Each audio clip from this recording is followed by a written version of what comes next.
Welcome to the Psychology World podcast. I'm Connor Whiteley, bringing you psychology news, articles, and other interesting psychology-related articles. You can find the podcast notes and more interesting psychology-related things, and you can get your free 8 psychology book box set at connorwhiteley.net. Now let's get on to the show. Hi everyone, and welcome to episode 160 of the Psychology World podcast with me, Connor Whiteley. And today's episode is on what is the forensic psychology of poisonings. And it is Friday, the 8th of July 2022, as I record this. So the reason why I wanted to do this create a podcast episode is that we've not really looked at poisonings before on the podcast, and it is technically an area of forensic psychology, which I will explain later on. But the other reason why I actually wanted to do it is that, as I told you on Monday, well, last week I launched a Kickstarter to that. I finishes on the 28th for my Better English Private Eye Mysteries, and in the 6th book, the Federation Protects Better English actually investigates a series of poisonings in this gripping private eye mystery. So in today's episode, I actually wanted to look at some of the behavioural aspects of poisoning, and most importantly, what makes a successful poisoner. So this is a really great podcast episode that I've really enjoyed listening to. And because this is a in between, so there's no psychology news section or personal update. So as always, I always love to hear your thoughts and feelings on today's episode. So you can always email me, connorwhiteley.net. You can always leave a comment at the show notes at connorwhiteley.net/podcast, and you can always tweet me on Twitter at sci-fi whiteley. I always love to hear from all of you because it really helps make the podcast feel more like a conversation. And today's episode has been sponsored by my Forensic Psychology collection. And so this absolutely brilliant bundle includes my Forensic Psychology book, which really helps you to understand the basics of forensic psychology and what it actually is. So that covers tons of stuff though, like the theories of offending, imprisonment, rehabilitation, sexual offending, and so many more brilliant topics. It also the forensic psychology of burglary, theft, and property crime. Covers criminal profiling, which is my best-selling book. And that book actually helps you to understand what is criminal profiling actually, because it is not what they tell you on a TV. It is absolutely rubbish. And then also what goes in to the other negative sides, but it also covers a slightly more scientific approach, which can actually replace FBI profiling. So all three of those books are absolutely brilliant. Readers love them, and I cannot recommend them enough. So that is Forensic Psychology Collection, available from all major ebook retailers, and you can get the paperback and hardback version from Amazon, your local bookstore, and the local library if you request it. So let's move on to the content part of today's episode. So we're moving on to the content part of today's episode. So we're going to be talking about what is the criminal psychology of poisonings. So let's dive into it. There have been a lot of famous cases involving poisonings in the past, and poisoning people definitely isn't a new way of killing people. For example, healthcare killers like Harold Shipman tend to overdose the victims on medication, as well as in 1993, Glenn Turner named his wife to be the sole beneficiary on his life insurance policy. So she killed him, made it look like natural causes. And it wasn't until she killed her second husband and their mothers got suspicious that she was investigated, leading Dr. Michael Farrell to write his book called The Criminology of Homicidal Poisonings, whilst Dr. Farrell was in a position to write because he's a private consultant on the use of poison in murders, as well as he has a substantial background in medical research and psychiatry, with his book linking research in the field of forensic toxicology with criminology, and the text makes a solid contribution to both of these fields. So the reason why I actually want to highlight this on a psychology podcast is that one of the things that I absolutely love about psychology is that anything that is to do with human behaviour is under our remit. And as psychology people, we are within our right to investigate all aspects of behaviour, and poisoning someone is a behaviour, and poisoning is a type of crime, which is another behaviour. Therefore, as these tools are behaviours, we get to study them in psychology.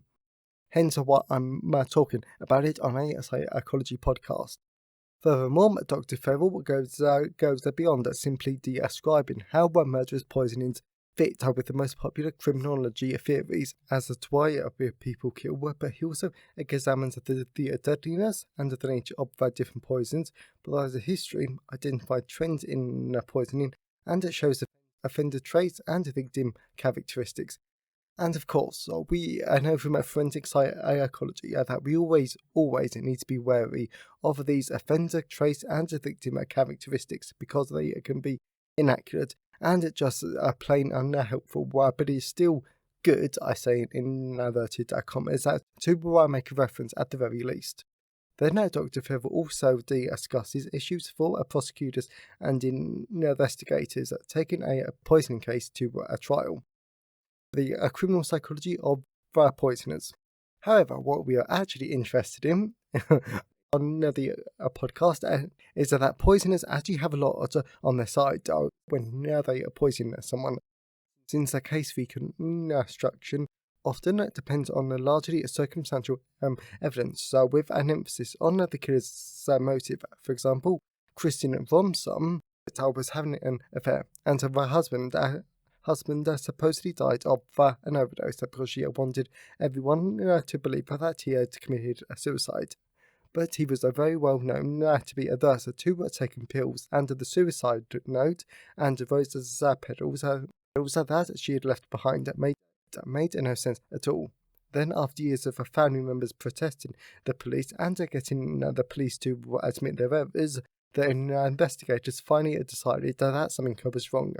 Because if she hadn't left the suicide note and the rose petals, then there was a chance she could have been more successful, as the investigators might have decided with her husband being in such a state, then he might have overcome his aversion to pills. I don't know what, but it's just a point showing how badly these are case reconstructions rely on circumstantial evidence that isn't always present. I'm just declare that for the sake of Christine's husband, there was this type of evidence left behind. In addition, and much more interestingly, many poisonings actually look natural, or by accident at first, or they can now be passed off as suicide.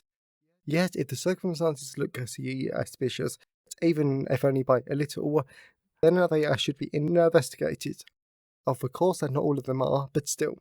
And when it comes to poisonings, which can be difficult to investigate anyway, due to the difficulties in finding what the poison was used and breaking the alibi of the killer. Since that's one of the benefits of poisons, you don't need to be in the same room at the time that the poison takes effect. Intentionality is key. It's up to the investigators to work out what do the suspects gain from the poisonings. To have resulting in poisoners can go undetected for years or forever, especially if their victims are members of our population who are expected to die, like the sick and the elderly. What makes a successful poisoner? Moreover, a successful poisoner is cunning, remorseless, and often greedy, or looking for a way out of a difficult situation. They also have to have their intelligence to study a poison and to plan ahead for its use and its consequences, as well as they need to know how long the poison will take to affect the victim, so they can plan their alibi accordingly, and that's all before knowing if the killer would prefer a slow or quick death, and how to hide symptoms. Then staging plays a significant part as well. For example, stagers might try to find ways to defer investigations or mask symptoms, since if you get investigators to believe that there was no foul play or poison was used, then they aren't going to investigate, meaning you don't go to jail. Some techniques for stages include that they could be flat out against an autopsy being performed and have the body cremated. They could write a suicide note, or confine to a doctor that the victim was suicidal. Equally, they could clean up the crime scene, surrounds a search with context that excuses the value of what the police find, or a computer search. And what this idea of skewing is about is that the killer might have a ready explanation to explain away what investigators find. For instance, a minister once discovered his overdose wife was dead, and he told the police that she was a sleepwalker and might have taken the pills by accident in her sleep. Again, I'm not quite sure I would believe that straight away, but our females are really more likely to poison people. If you watch any crime program, then there is always the popular idea that females are more likely to poison compared to other means. But this is actually false, since at least amongst the offenders caught for poisonings, males outnumber females. However, this could simply reflect the biases in the criminal justice system that I talk about in forensic psychology, so more research should be done in this area. In addition, medical professionals are overrepresented in this group of offenders, meaning more medical professionals are poisoners than other professionals. This is almost probably down to their knowledge of, as well as access to drugs and potential poisons. Since we are constantly hearing over and over how healthcare serial killers have accidentally given their victims the wrong medication, meaning it is critical what we recognise these red flags in those who decide to poison others. Conclusion. To wrap up this podcast episode, I want to point out that Dr. Farrell believes that murderous poisonings are underestimated due to how easy it is for investigators and are statistically overlook the evidence, accept other explanations for death, and make investigative missteps and errors. He is probably right. In actual fact, poisons can be all too easy to acquire, and the motivation of people were to use them all were too human and compelling to do so. So I really hope that you enjoyed today's episode and that you got something out of it. I know that I definitely did, and I really do enjoy the slightly more off the beaten path of forensic psychology podcast episodes. And if you actually want to see more poisonings in action, then if you're listening to this before the 28th of July 2022, then definitely check out my Better English Private Eye Kickstarter. Link is in the podcast description below. But if you're listening after that, then definitely check out the Federation Protects. Available in all the usual places. But if you wanted to learn more about forensic psychology, then definitely check out Forensic Psychology collection, available in all of the usual places. And if you know someone who would enjoy today's episode, then please share it with them. I'm always really grateful when you wonderful people help us spread the word about the podcast. So have a great day, everyone, and I'll see you next time. Thanks for listening today. I hope you enjoyed it. If you want to see the show notes, then please go to connorwhiteley.net. And if you want a free 8-book psychology box set, then please go to connorwhiteley.net. Have a great day, and I'll see you next time.